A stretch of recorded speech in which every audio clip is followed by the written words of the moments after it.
I really want to talk to the CEO of that shop that you featured. Teresa Ging is the CEO and founder of Sugar Bliss, which is that bakery that we just showed you surveillance video of. Teresa, first of all, we really hate that you had to go through this, but let's talk about what happened. This man walks into your bakery early in the morning, and what happened next?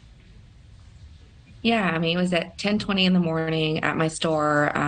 Just like a normal morning. I was having breakfast with four other women. He comes in very quickly, and I could tell something was going to happen. He comes over to the cashier, doesn't say anything, just pushes a bunch of stuff on the floor, and then turns around. And I could see that he was about to snatch something. So he grabbed her purse. And, as he was grabbing it very casually, I thought I could grab the other side of it before he walked out the door. And that's what I did. I know that it was a little bit scary, but I was just thinking, how do I grab her purse back? And it was actually also her birthday. So, of course, I'm like, I don't want her having her purse stolen in my store on her birthday. And we were just talking about the crime in Chicago.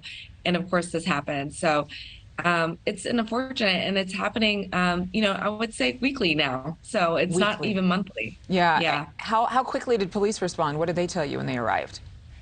They came about 40 minutes later. When I called 911, the first question the dispatcher asked me was, do you think he was mentally ill? And, when this thing happens, when I told her, attempted robbery, disrupting the business, or damaging, all these things, that any kind of violence is someone that is not stable. And so that was an interesting question that I got this time when I called 911. 40 minutes later, the police came, and, I asked them, why is it taking you guys 40 minutes if it's not a gunshot wound or someone dead? And they said, we're overwhelmed and understaffed. And that's not the first time I've heard it. And it's just a repeated theme.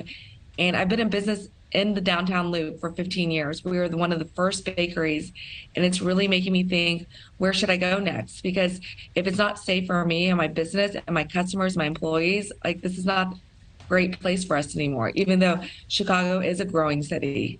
Yeah, Chicago is a wonderful city, and it's unfortunate that there's so much crime because there are so many wonderful, beautiful things about Chicago. But you wrote a heated letter to Mayor Lori Lightfoot. Did she respond to you?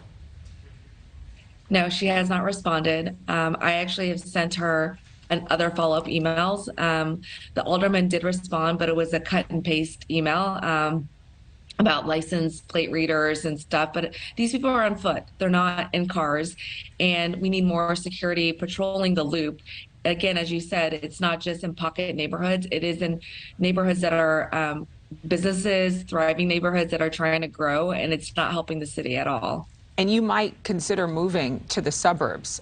Is that something that you're seriously looking into? Yes. We just launched a retail product that is in mass retailers, and we're growing that business. And, I'm looking for manufacturing facilities, co-packers that are outside of Chicago. The funny thing is, I was actually part of the Chicago Food Venture Summit, which is sponsored by the city of Chicago, and World Business Chicago was helping us look at manufacturing facilities, but I'm no longer looking at those listings anymore because I don't feel like they're safe, for my business. One more quick question. I know my producers are saying we're out of time, but what have you decided to do as a safety precaution for your employees, for your own health and safety, as well as for your customers? Yeah, I mean, we're evaluating it this week, but we've locked the front door. We have two doors. One is adjacent to the hotel. So at least they have to go into two doors to come into the bakery now, but we have locked the front door. We hope it doesn't deter customers to come in, but, we have to take some precautions right now. All right, Teresa Ging, thank you again, and best to you. Continued success. Thank you for watching. Go to newsnationnow.com to find News Nation on your television provider. And don't forget to click the red subscribe button below to get more of News Nation's fact-driven, unbiased coverage.